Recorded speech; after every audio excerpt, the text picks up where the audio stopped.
Hello my dear student, आज हम लोग एनसीईआरटी सेकेंड चैप्टर सॉल्यूशन का इंटेक्स क्वेश्चन देखने वाले हैं जो है हेनरीज लॉ के बेसिस पर। वही हेनरीज लॉ बाबू जो ये बताता है कि गैस जो होता है लिक्विड में कैसे डिसॉल्व होता है, तो वो प्रेशर और सॉल्युबिलिटी के रिलेशन को उस हेनरीज लॉ समझाता है और उसी बेसिस पे आपका क्वेश्चन रहा। तो चलिए सॉल्व करते हैं हम लोग इंटेक्स 2.6 एनसीईआरटी का क्वेश्चन।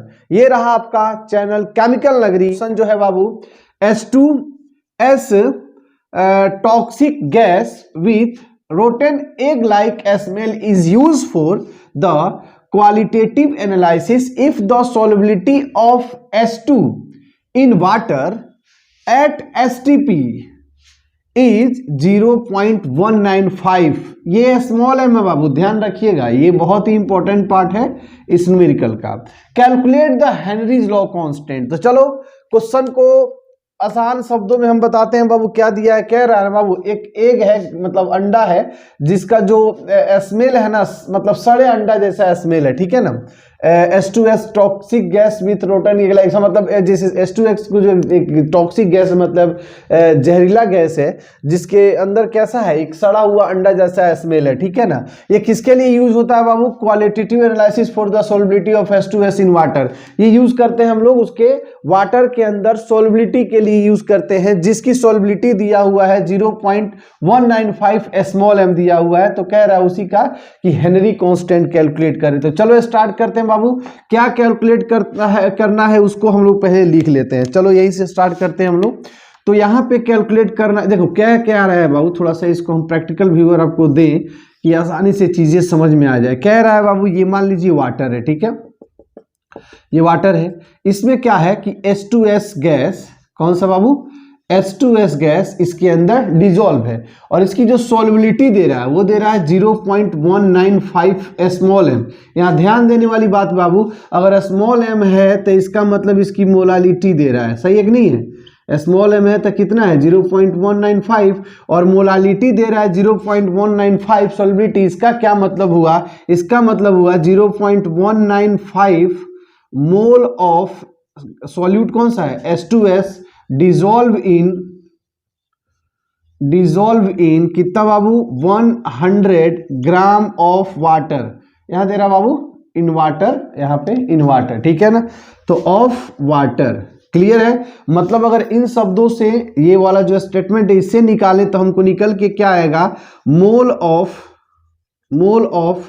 H2S equal to 0.195। और अगर बात करें हम weight of H2O, weight of H2O तो निकल के आएगा आपका 100 ग्राम। क्लियर है जी, बहुत बढ़िया।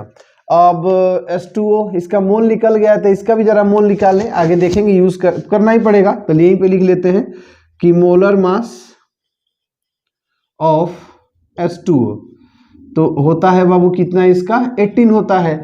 तो मोल ऑफ H2O कितना हो जाएगा? मोल ऑफ H2O आपका हो जाएगा 1000/18 और कटेगा तो 55.5 ये हो जाता है इसका मोल।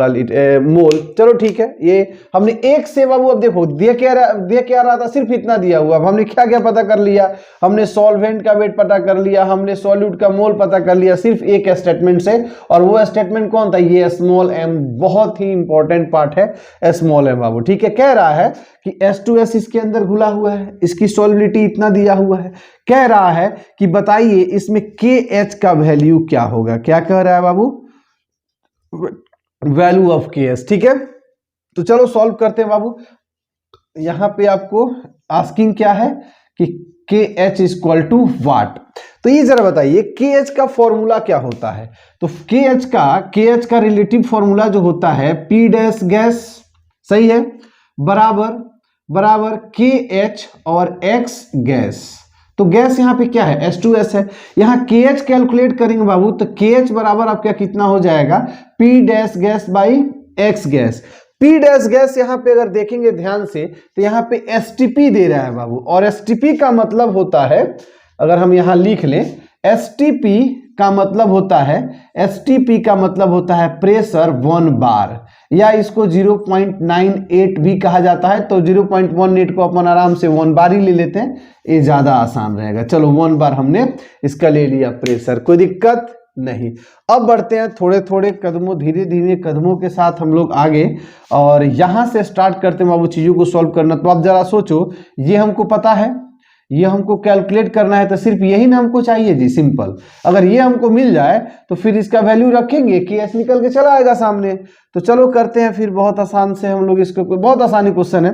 तो अब क्या करते हैं बाबू, हम लोग यहां से निकाल लेते हैं मोल फ्रैक्शन ऑफ H2S। तो mole fraction of H2S formula क्या हो गया, mole fraction of H2S by mole fraction of H2S plus mole fraction of H2O। जब इसके वैल्यू को अपन पुट करते हैं बाबू तो आपको हो जाएगा कितना, मोल ऑफ H2S कितना है 0.195 बाई 0.195 और प्लस कितना हो जाएगा 55.5। तो 195 है तो इसको 2 नहीं ले सकते हैं बाबू, बड़ी आराम से 0.2 ले सकते हैं। नीचे भी अगर 2 ले लेते हैं तो ये 5 2 7 हो जाएगा 57 हो जाएगा, सॉरी 55.7 हो जाएगा। यहां से ये खत्म हुआ, यहां से ये खत्म हुआ, ठीक है। XS2S आपको मिल गया। अब एक काम करते हैं, इस XS2S को यहां लेके हम लोग आते हैं, कहां पे, यहां पे। तो KH इक्वल टू हो जाएगा P डैश गैस मतलब H2S बाई H2S। तो जरा बताइए तो P डैश गैस कितना है बाबू 1 बार है, बाई XS2S कितना हो जाएगा जी, XS2S बाई 2, और ऊपर चला जाएगा आपका क्या, ये वाला 557 आ जाएगा।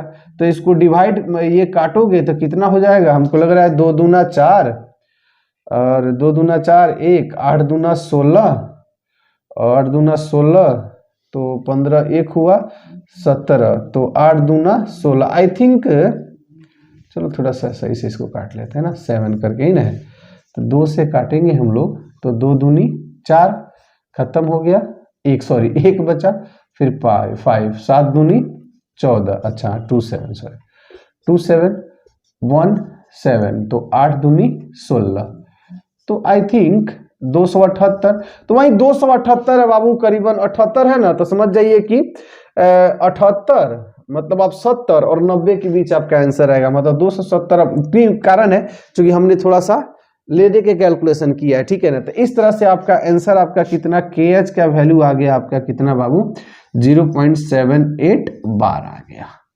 कोई दिक्कत किसी को, बस हो गया। चूंकि यूनिट लेस होता है और इस पे ये बार में होता है तो इसका 278 बार आ गया। तो उम्मीद करता हूं बाबू आपको ये न्यूमेरिकल समझ में आया हो। बड़ी आसान है बाबू, बड़ी ही आसान। अगर नहीं समझ में आया है तो ये चीजें आप एक बार रिपीट करके देख ले, क्लियर हो जाएंगी चीजें। बहुत ही आसान है न्यूमेरिकल ये। तो चलो खत्म हुआ हम लोग का 2.6, लिख लीजिए इसका।